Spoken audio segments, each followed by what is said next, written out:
Bonjour, j'ai le goût de répondre à une question qu'on me pose souvent. Qu'est-ce que ça prend pour devenir conseiller ou conseillère pédagogique? Est-ce qu'il y a des diplômes à aller chercher? Est-ce qu'il y a des études? Qu'est-ce qu'on doit faire pour accéder à cette fonction-là? Donc, première des choses, premier considérant, c'est que ça prend nécessairement un diplôme en sciences de l'éducation. Donc, ça peut être un diplôme en orthopédagogie, en psychoéducation, ou un bac en enseignement, comme moi. Donc, j'ai un bac en enseignement du français de l'univers social au secondaire. Jusqu'à tout récemment, il y a des cours qui se sont développés, des DESS et même des cours de parcours de maîtrise, que j'aurais le goût de dire. Donc, entre autres, l'Université de Sherbrooke nous offre des cours en conscience pédagogique et à l'Université du Québec en Outaouais, un cours sur le leadership et la gestion en éducation aussi, qui peuvent nous aider à avoir une tête sur comment faire le travail de conseiller pédagogique.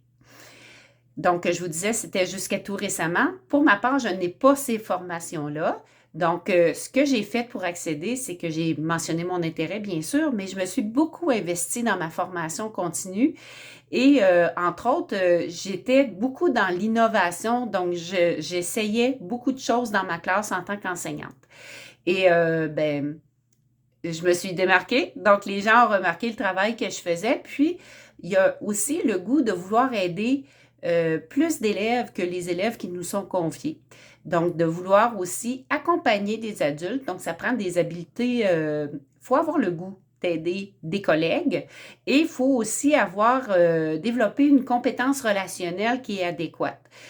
On n'est pas parfait au début, mais à force de faire des accompagnements, de lire sur la relation d'aide, entre autres, bien, on vient qu'on développe cette compétence-là, ces deux compétences-là, habileté, compétence.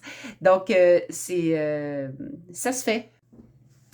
S'il y a des gens parmi les auditeurs qui ont un intérêt à devenir conseiller ou conseillère pédagogique, je dirais que les premiers pas à faire seraient peut-être de s'investir dans l'accueil de stagiaires, dans le mentorat en insertion professionnelle des nouveaux enseignants.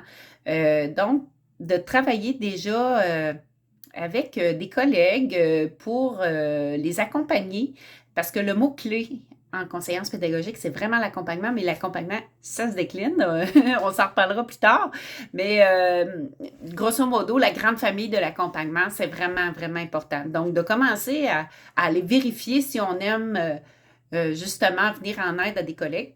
Donc, c'est un premier pas à faire.